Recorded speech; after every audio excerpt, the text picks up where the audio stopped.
Thank you sir, thank you so much కొండ విశ్వేశ్వరరెడ్డి గారు. ఎందుకంటే ఇవాళ ఎంతమందిలో నాకు టైం ఇచ్చారు. క్యాంపెయిన్ చూస్తున్నాను నేను ఒక 1 hour నుంచి ఫాలో అవుతూ వస్తున్నాను మీ వెహికల్స్ అన్ని. సో బిజీగా ఉన్నారు అండ్ చాలా మంది ప్రజలు కూడా మీరు చుట్టుముట్టారు, వాళ్ళ సమస్యలు చెప్పుకోవడానికి రెడీగా అయిపోయారు. థ్యాంక్ యూ సో మచ్ ఇలాంటి టైంలో నాకు టైం ఇచ్చినందుకు.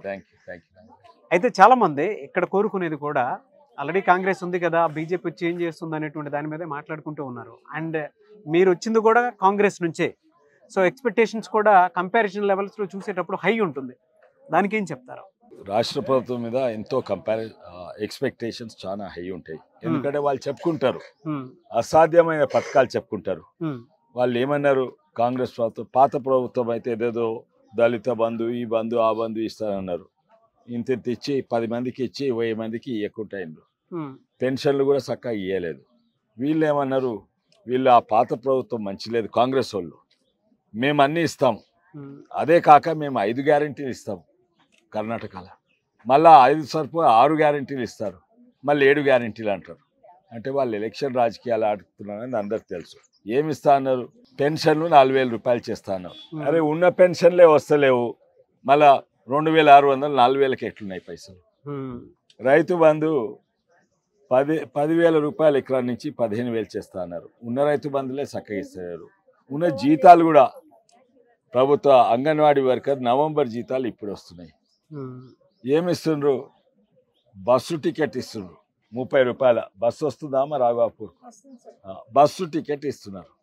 సరే బస్ టికెట్ ఇచ్చేది మంచిదే, కానీ బస్ టికెట్ కావాలన్నా, ఇండ్లు కావాలన్నా, లేకుంటే మీకు పెన్షన్లు టైంలో కావాలన్నా, పెన్షన్లు వస్తలేవు. ఎంతమంది ఇప్పుడు సూషన్ గారు మీరు ఎంతమందికి పెన్షన్లు అడుగుతున్నారు, వాళ్ళకి కార్డు రాలేదు, రేషన్ కార్డు రాలేదు ఎంతోమందికి. అయితే వీళ్ళు ఉన్నవాటే అసాధ్యం ఉంటే మళ్ళీ కొత్త 5 గ్యారెంటీలు అంటే అన్ని 5 అబద్ధాలు, 6 గ్యారెంటీ అంటే 6 మోసాలు. ఓ 50 రోజులు చూసిండ్రు, 2 నెలలు చూసిండ్రు. ఇప్పుడు అందరు తెలిసిపోయింది. కొన్ని ఊళ్ళో తాగునీరు కూడా చక్కగా లేదు, కరెంటు కోతలు మొదలైనవి, ఎండాకాలం మొదలైనవి, పంటలు నాశనం అవుతున్నాయి. ఇవన్నీ కూడా చూస్తున్నారు. వాళ్ళ మీద నమ్మకం పోయింది. వాళ్ళ మీద ఇంత తొందర నమ్మకం పోయింది అంటే ఎందుకంటే వాళ్ళు ఎలక్షన్ రాగానే గ్యారెంటీలు, ఈ గ్యారెంటీలు ఆ గ్యారెంటీలు గొప్పగా చెప్పుకుంటారు. సూచనలు లేవు. మేము ఎక్కువ చెప్పుకోము. దేశం బాగుపడాలంటే ఏం చేయాలి, అతి అవసరం ఉన్న దాని మీద ఫోకస్ చేయాలి. అందుకే వాళ్ళ మీద నమ్మకం, ఎక్స్పెక్టేషన్స్ ఎక్కువ ఉండే, నమ్మకం దబ్బున పోయింది. యాక్చువల్గా చాలా మంది లీడర్స్ అంటే మీరెంత చిత్తశుద్ధిగా బీజేపీకి వర్క్ చేస్తున్నారు, జితేందర్ రెడ్డి గారు కానివ్వండి, లేదంటే మహేందర్ రెడ్డి గారు కానివ్వండి, రంజిత్ రెడ్డి గారు కానివ్వండి, వాళ్ళ ఆ కాంగ్రెస్లోకి జాయిన్ అవుతూ ఉన్నారు. మీ ఒపీనియన్ ఏంటి సార్ దాని మీద? అంటే మీరు ఇంత నిజాయితీగా వర్క్ చేస్తున్నారు, బట్ కొంతమంది వలస వెళ్ళిపోతూ ఉన్నారు, ఏం చెప్తారు? ఇవాళ రేపు రాజకీయ నాయకులు అధికారం ఎట్టుంటే అక్కడ పోతారు. అంటే బెల్లం మీద ఈగలు వాలినట్టు, బెల్లం ఎక్కడ ఉంటే అక్కడ వాళ్తారు. వీళ్ళు ప్రజలను వదిలిపెట్టి అటు బెల్లం దిక్కు పోతారు. నేనేమో అధికారంలో ఉన్నప్పుడు అధికారాన్ని ఒడిచిపెట్టి, ఎందుకంటే కేసీఆర్ తోటి ఉంటున్నప్పుడు, అధికార పార్టీలు అధికారం ఉన్నప్పుడు కేసీఆర్ దోకా చేస్తున్నారు, అధికారం ఇడిచిపెట్టి నేను ప్రజల దగ్గరకు వచ్చిన. నా అడ్వైస్ అంటే ఇక పెద్దోళ్ళని ఇడిచిపెట్టు, ఈ బిజినెస్ మెన్లు ఈ రాజకీయ నాయకులు పక్కకి పెట్టండి, కానీ ఒక యువకుడు సర్పంచ్ ఏంటి అనుకోండి, లేకుంటే ఎంపీటీసీఓ జెడ్పీటీసీఓ, వాళ్లకు రాజకీయ భవిష్యత్తు ఉండాలంటే ఎప్పుడు కూడా వాళ్ళు ప్రజల దిక్కు కావాలి. ఈ రోజు ప్రజలేమో ఎవరిని నమ్ముతున్నారు, మోడీని నమ్ముతున్నారు. అందరు మోడీ అంటున్నారు. ఒక రాజకీయ నాయకుడు ఎదగాలంటే ప్రజల దిక్కు పోవాలి. లీడర్లు వెంబడి బెల్లం మీదకి వాళ్ళొద్దని నా అడ్వైస్. అయితే అది నిజంగానే ప్రజలు కూడా మెచ్చుకుంటారు. ఓకే, అయితే ఇందులో సార్ ఒక్కొక్క స్టేట్మెంట్ బీఆర్ఎస్ నుంచి ఎప్పటి నుంచో మనం చూస్తూ ఉంటాము. మోడీ వచ్చే ముందు ఈడీ వస్తుంది, అందుకే ఆ విధంగానే జరుగుతుంది. సో ఫ్యూచర్ కూడా మాకు ఈ విధంగానే ఉండబోతుంది. పొలిటికల్ వెండేటా కూడా డెఫినెట్గా ఉంది. కవిత అరెస్ట్ కారణం అదే అని చెప్పేసి మాట్లాడుకుంటూ ఉన్నారు. దాని మీద మీ ఒపీనియన్ ఏంటి సార్? వాళ్ళు ఏమన్నారు, కవిత అరెస్ట్ అయితే 2 నెలల సంది, ఒక మహిళ నుండి లిక్కర్ స్కామ్లు ఇన్వాల్వ్. ఇంకా మా మీద ఆరోపణలు ఉంటాయంటే మేము ఈడిన వారిని ఆమె జైలు వేసినాం. నిందితులు మొగోళ్ళున్నా ఆడవాళ్ళున్నా రేపో మాపో జైలుకు పోతారు. మేము నిజంగానే ఈడీని వాడుకునేది ఉంటే ఇప్పుడు అందరు జైలు ఉంటుంటే ఉన్నారా? లేరు. ఆమె ఒక్క ఆమె చేసింది. ఎందుకంటే ఈడీని వాడితే కోర్టులు ఉంటాయి, వారిని ఇన్వెస్టిగేషన్ చేయాలి, వారిని సుబూతులు ఉండాలి, ఇవన్నీ దొరికినాక అందుకే మేము అనుకుంటే అప్పుడే అవుతుండే ఇప్పటి వరకు మేము ప్రభుత్వం ఉంటుంటివి. మా మీద ఆరోపణ ఏంటంటే ఓ సైడ్ ఏమో ఈ మోడీ వస్తే ఈడీ వస్తుందని, ఇంకోది ఆరోపణ వాళ్ళే చేస్తున్నారంటే మేము వాళ్ళు కుంభకైనము, అందుకే ఇట్స్ పెట్టినాం. ఏది కరెక్ట్? కన్ఫ్యూజ్డ్ కాంగ్రెస్, వాళ్ళు ఏదైనా కన్ఫ్యూజన్. ఇదే దాంట్లో చూడండి, ఇక్కడ కవితని జైలు లిక్కర్ స్కామ్లు ఉన్నాయని మా మీద ఒత్తిడి పెట్టారు. జైలు వేసేది మేము కాదు, జైలు వేసేది ఈడీ కాదు. ఈడీ ఇన్వెస్టిగేట్ చేస్తే కోర్టులు జైలు వేస్తాయి. ఇక్కడనేమో కన్ఫ్యూజ్డ్ కాంగ్రెస్, ఇక్కడనేమో కవితను లిక్కర్ స్కామ్ అంటే బిస్కీ బాటిల్ స్కామ్లా జైలు వేయమని అంటారు. అక్కడనేమో వాళ్ళ నాయకుడు రాహుల్ గాంధీ పట్టుబడితే, ఎవరు ఆ ఢిల్లీ సీఎం పట్టుబడితే ఆయన వేయొద్దు అని కన్ఫ్యూజన్. అదే లిక్కర్ స్కామ్లు ఇక్కడ ఏమని వీరు అక్కడ వేయొద్దని, అన్ని కన్ఫ్యూజ్డ్ కాంగ్రెస్ ఇది. సార్ అంటే ఇందులో ఇంకొకటి కూడా ఉందండి, అంటే కేసీఆర్ ఫ్యామిలీనే బీజేపీ టార్గెట్ చేసింది అనేటువంటి విషయాన్ని బలంగా వింటూ ఉన్నాం. సో అది ఏ విధంగా తీసుకునే అవకాశం ఉంటుంది, దానికి మీరు ఏం చెప్తారు? అండ్ నెక్స్ట్ వచ్చేటువంటి వ్యవహారం కూడా ఫోన్ ట్యాపింగ్ మీదే ఉంటుంది, నెక్స్ట్ ఈ విధంగా ఉండే అవకాశం ఉంటుందని చెప్పేసి అంటూ ఉన్నారు. ఏం చెప్తారు సార్ దానికి? టార్గెటెడ్ పాలిటిక్స్ చేస్తూ ఉన్నారు అని చెప్పేసి అంటూ ఉన్నారు. అంటే మీరు అధికారంలోకి ఇక్కడికి రావడం కోసం కావాలని ఇంకొక పార్టీని అణగదొక్కడానికి ఇప్పుడు నేను కేసీఆర్ను ఇప్పుడు నాకు బలమైన శత్రుతోటే కొట్లాట కదా, ఎవడో చిన్న పిల్లగానితో ఎవరు కొట్లాడుకోరు. నేను కొట్లాడుకుంటే పోటీ చేస్తే ఇంకో అప్పుడు బలమైన పార్టీ టిఆర్ఎస్ ఉండే, టిఆర్ఎస్ అవినీతిలకు గురిపడింది. అప్పుడు కాంగ్రెస్ అధికారం లేకుండే, అవినీతి కాంగ్రెస్ ఉన్నా, కన్ఫ్యూజ్ కాంగ్రెస్ ఉన్నా వాళ్ళకి అవినీతి చేసేందుకు అసలు ఆపర్చునిటీ దొరకలేదు. వీళ్ళు దొరికింది, చేసిండ్రు, పట్టుబడ్డరు, అందుకే వాళ్ళ మీద చర్యలు తీసుకుంటున్నారు. ఫోన్ ట్యాపింగ్ వ్యవహారం ఏ విధంగా ఉండే అవకాశం ఉంటుంది అనుకోవచ్చు? ఫోన్ ట్యాపింగ్ నిజంగానే ఫోన్ ట్యాపింగ్ సాధారణంగా సెంట్రల్ ఏజెన్సీస్కు అధికారం ఉంటుంది, అది కూడా పద్ధతి ఫాలో చేస్తుడు. కానీ వీళ్ళు రాష్ట్ర ప్రభుత్వాలు తెలంగాణ పోలీసును వాళ్ళ పనుల తీరుగా వాడుకున్నారు. ఆ పోలీసు వాళ్ళ ద్వారా పైసలు కూడా పోయినాయని చెప్తారు ఎలక్షన్స్ అప్పుడు. పోలీస్ ట్రక్టర్నే ఆ పోలీసు వాళ్ళ ద్వారా ఆపోజిషన్ మెంబర్స్ను జైల్లో కూడా వేసిండ్రు, కేసులో కూడా వేసిండ్రు. వీళ్ళనే ఫోన్ ట్యాపింగ్ కొరకు వాడుకొని రాజకీయాల కొరకు ఫోన్ ట్యాపింగ్ కొరకు వాడుకున్నారు. దానికి నేను కూడా గురైన 1-2 సందర్భాలు కూడా చెప్పాను. అవును. అయితే కరోనా వచ్చినప్పుడు నేను ఎందుకంటే గాంధీ హాస్పిటల్ పోదలుచుకున్నా, చూపెట్టదలుచుకున్నా. ఇక్కడ సరిపోని నర్సులు లేవు, మందులు లేవు, అంబులెన్స్ లేవు, మాస్క్ లేవు అని చూపెట్టదలుచుకున్నా. కానీ మాకు తెలుసు ఫోన్ ట్యాపింగ్ అవుతున్నాయని, అందుకే 4 కలిసిపోదలుచుకున్నా, ఇంకా వేరే నాయకులు. అయితే నేను చెప్పిన వాళ్లకు మనం ఇప్పుడు మాట్లాడుకుంటే వాళ్ళు వింటుంటారు. ఎల్లకి మొదలు 5 నిమిషాల మొదలు చెప్దాం ఎక్కడ కలుసుకుంటారు. అయితే 5 నిమిషాల ముందు ఎల్లకి ముందు నేను వాళ్ళకి చెప్పిన ఇప్పుడు బేగంపేట్ల పబ్లిక్ స్కూల్ ముంగట కలుద్దాము. నేను 5 నిమిషాలు అక్కడ పోగానే అక్కడ పోలీసు వాళ్ళు నన్ను ఆహ్వానించారు. ఓకే. అయితే ఫోన్ ట్యాపింగ్ ఎంతో చేసిండ్రు. అండ్ అది ఓన్లీ సెంట్రల్ ఏజెన్సీస్ చేయవచ్చు, లేకుంటే ఈ ఏజెన్సీస్ కూడా స్టేట్ ఏజెన్సీస్ ఎట్లయితే వారెంట్ కొరకు కోర్టు పర్మిషన్ కావాలన్నా దీనికి కూడా పర్మిషన్ కావాలి. పర్మిషన్ లేనిది చేసిండ్రు పాత ప్రభుత్వం. బహుశా కొత్త ప్రభుత్వం చేస్తలేదో నాకు అర్థమైతే లేదు. అందుకే మా కార్యకర్తలు వాట్సాప్లో మాట్లాడదాం సార్, లేకుంటే సిగ్నల్లో మాట్లాడతాం సార్ అంటారు. సో ఫర్దర్గా అయితే దీని మీద ఒక కన్క్లూషన్ వచ్చే అవకాశం ఉందంటారు? డెఫినెట్లీ అండి. ఫోన్ ట్యాపింగ్ చేసిండ్రు, దీంట్లో కొన్ని సుబూత్లు కూడా బయటపడ్డాయి. ఆ ఫోన్ ట్యాపింగ్ ద్వారా వచ్చే సుబూత్లు కోర్టు యాక్సెప్ట్ చేస్తుందా లేదా, అది కాంగ్రెస్ వాళ్ళకు కూడా ఆ సుబూట్లు కాంగ్రెస్ వాళ్ళ మీద కూడా ఉండే ఫోన్ ట్యాపింగ్. ఆ సుబూట్లు కోర్టు అంగీకరించా లేదా, అది జ్యుడిషియల్, అది లీగల్ క్వశ్చన్. మీ ఫ్యామిలీ దగ్గర నుంచి అండ్ అటు చెన్నారెడ్డి గారి అంటే బంధువర్గం కూడా ఉంది, అంటే కాంగ్రెస్లోనే ఉన్నారు మీరు. వాళ్ళ కాంగ్రెస్ ఇక్కడ అధికారంలో ఉంది కాబట్టి అడుగుతూ ఉన్నాను, మీకు ఎక్కడ బాధ అనిపించట్లేదండి అంటే ఇటువైపు బీజేపీ వైపు రావటానికి? లేదండి, చెన్నారెడ్డి గారి పేరు తీసిండ్రు, గొప్ప నాయకుడు.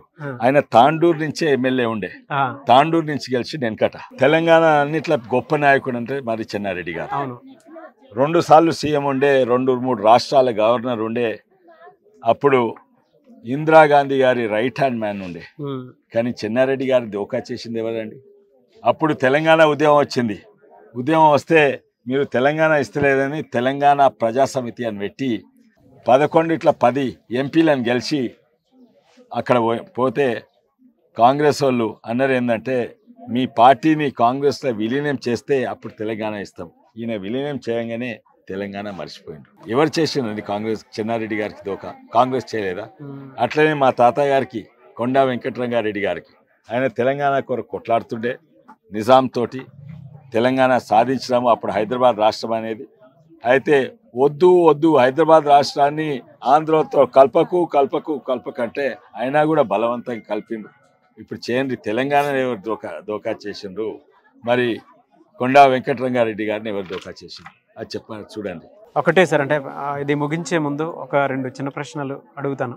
చాలామంది మోడీకి ఎదురెళ్తే దేశద్రోహి అనేటువంటి మాటలు మాట్లాడుతూ ఉంటారు. అండ్ మోడీ అనేటువంటి ప్రభుత్వం వస్తే అన్ఎంప్లాయిడ్ యూత్ ఎక్కువ పెరుగుతూ ఉన్నారు.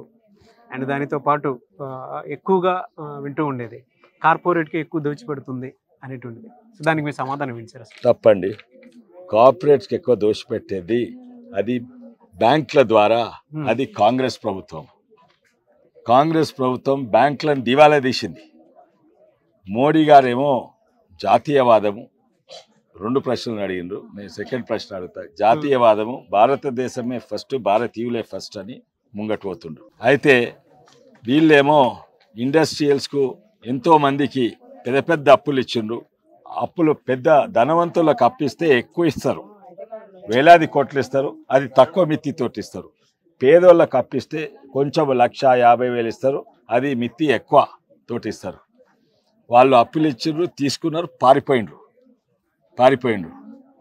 బ్యాంకులు దివాలా తీసినాయి. మోడీ గారు ఒక చిత్తశుద్ధంగా డిసిప్లిన్ తోటి క్రమశిక్షతోటి మెల్లమెల్లగా కూలిపోయిన బ్యాంకులు, దివాలా తీసిన బ్యాంకులు ఒక దారికి తీసుకొచ్చి ఓ సైడ్ జాతీయవాదం అంటే భారతీయులు ఫస్ట్ అంటే అంత్యోదయాన్ని, కిందోళ్ళు ఫస్ట్, అన్నిట్లా పేదోళ్ళు ఫస్ట్, తర్వాత ధనవంతులు చూసుకుందాము, ఇండస్ట్రీస్ చూసుకుందాము. అయితే ఈరోజు చూడండి, ఫస్ట్ టైం చరిత్రలో ధనవంతులు ఇండస్ట్రియల్స్ కంటే ఎక్కువ లోన్స్ పేదోళ్ళకి ఇస్తున్నాయి. పేదోళ్ళకి ఇస్తేనే 99% పేదోళ్ళకి ఇస్తే వాళ్ళు మళ్ళీ అప్పు కడతారు. ధనవంతులకు ఇస్తే వేలాది కోట్లు తీసుకొని దేశం పారిపోయింది. ఇప్పుడు బ్యాంకులు, state bank of India profit Reliance industries కంటే ఎక్కువ ఉంది. State bank of India, Punjab, Canara bank, ఇవన్నీ తర్వాత సెంట్రల్ గవర్నమెంట్ సంస్థలన్నీ షేర్ ప్రైసెస్ బాంబే ఎక్స్చేంజ్లా ఇన్ఫోసిస్ కంటే ఎక్కువ పెరుగుతున్నాయి. అంటే నిజంగానే ఈయన దేశభక్తి ఇంకా అంత్యోదయ అంటే నమ్మేదేరు. మీరు పేదోన్ని మొదలు నమ్మండి. ఓకే, అయితే అందుకే బ్యాంకులు, ఎకానమీ కూడా దానివల్లనే ఎకానమీ 10వ స్థాయి నుంచి 5వ స్థాయికి వచ్చింది. ఇంటర్వ్యూ ముగించే ముందు ఒక మాట అడుగుతాను సార్. నేషనలిజం మీద అడిగినరు. మోడీకి వ్యతిరేకిస్తే దేశద్రోహులు అని. మోడీ అంటే ఆయన దేశానికి పనిచేసిన ఆయన హిందుత్వవాదము అంటే జాతీయవాదము. ఆ హిందుత్వవాదం జాతీయవాదం వ్యతిరేకిస్తే నిజంగానే అది దేశద్రోహి. దాంట్లో ఇంకా చెప్తాం, మేము మోడీ వ్యక్తిని కాదు వాళ్ళు వ్యతిరేకించేది, వాళ్ళు జాతీయవాదాన్ని వ్యతిరేకిస్తారు. ఓకే, ఇది ముగించే ముందు ఒక last question sir. Chevella parliament నియోజకవర్గానికి మీరు ఎటువంటి డెవలప్మెంట్ చేద్దాం అనుకుంటారో, ఏం అడ్రస్ చేశారు? నేను పార్లమెంట్లో ఉన్నప్పుడు కూడా ప్రతి గ్రామం తిరిగిన. ఉదాహరణ ఈ గ్రామానికి నేను 8 సార్లు వచ్చిన. ఒకసారి వచ్చినప్పుడు ఎంతో రోడ్ సక్కలు లేకుంటే ఇవన్నీ కూడా రాష్ట్ర ప్రభుత్వం బాధ్యత. అయినా కూడా నా ఎంపీ ల్యాడ్స్ తోటి ఇంతో అంతో చేయగలిగిన చేసిన. ప్రతి గ్రామం తిరిగిన. అయితే ఎన్నో సమస్యలు పరిష్కారం చేసినాను. పెద్ద హైవే తీసుకొచ్చిన హైదరాబాద్ నుంచి మన్నెగూడ, అంటే తాండూరుకి వస్తేందుకు సగం దూరం వికారాబాద్ దాకా తీసుకొచ్చిన. తర్వాత రైలు స్టాప్లు లేకుంటే బర్పిల్లి చేపించిన. ఇక్కడ బ్రిడ్జ్ కూలినప్పుడు, బషీరాబాద్ బ్రిడ్జ్ కూలినప్పుడు, మన కోస్గి నది బ్రిడ్జ్ కూలినప్పుడు ట్రైన్ల కట్ స్టాప్ చేసి తీసుకొచ్చిన. అవే కాక వ్యక్తిగతంగా కూడా రోజు 210 స్కూళ్ళకు పోయి, ఇక్కడ స్కూల్లో బాత్రూమ్ చక్కగా లేవు, గర్ల్స్కు పిల్లలకు బాత్రూమ్ అస్సలు లేవు, పోయి రోజు నేను సాఫ్ చేస్తున్నా. గెలిచినా ఓడినా, ఎంపీ ఉన్నా లేకున్నా రోజు పోయి సాఫ్ చేసి నేను చేస్తున్నాను. కానీ ఇవన్నీ సరిపోవు.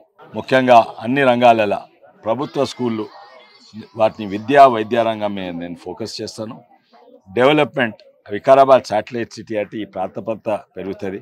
అయితే నేను పోయినసారి MMTS రైలు శంకర్పల్లి, దాని తర్వాత వికారాబాద్ తీసుకొస్తా. తర్వాత హైవే అయితే ఎట్లయినా తీసుకొచ్చిన, ఇక్కడ వరకు తీసుకొస్తా. ఈ కనెక్టివిటీ అయితే వికారాబాద్ కూడా గ్రో అవుతుంది.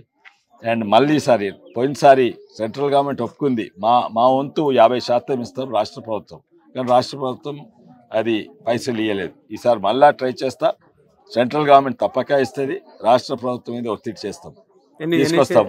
ఓకే సార్, ఎన్ని సీట్స్ వస్తాయి? ఇంకోటి, ఇది అంతా సాగునీరు లేని ప్రాంతం, ఎత్తైన ప్రాంతం, మొత్తం తెలంగాణ అన్నింటి ఎత్తైన ప్రాంతం అంటే ఇది. కొన్ని జాగాలకు, ముఖ్యంగా తాండూరు కొంచెం కిందికి ఉంటుంది, వికారాబాద్ ఎత్తుంటుంది, ఇటువంటి జాగాలకు 10% మేము సాగునీరు తీసుకొస్తాము. ఓన్లీ ఆ పాలమూరు రంగారెడ్డి డిజైన్ మార్చితేనే, అది కూడా కాళేశ్వరం తీరా కిందికి పోయి మళ్ళీ మీదకి వస్తాయి, డైరెక్ట్ జురాల నుంచి తీసుకొస్తే మేము అనుమతిస్తాము, మేము అక్కడ కొట్లాడతాం, తీసుకొస్తాము. కానీ వేరే జాగాలలో ఇక్కడ మెట్ట పంటలు అంటే వానకు పెరిగే పంటలు ఎక్కువ ఉంటాయి, కందులు తర్వాత ఇవన్నీ తక్కువైతున్నాయి. ఇప్పుడు వాటి కొరకు మద్దతు ధర పెంచుతాము. మళ్ళా రాష్ట్ర ప్రభుత్వం కూడా వాళ్ళ వంతు బోనస్ కూడా డిమాండ్ చేస్తాం. ఇవన్నీ కూడా తప్పనిసరి చేస్తాం. Very good sir. ఎన్ని సీట్స్ వస్తాయి అనుకుంటున్నారు సార్ ఈ ఎలక్షన్స్కి?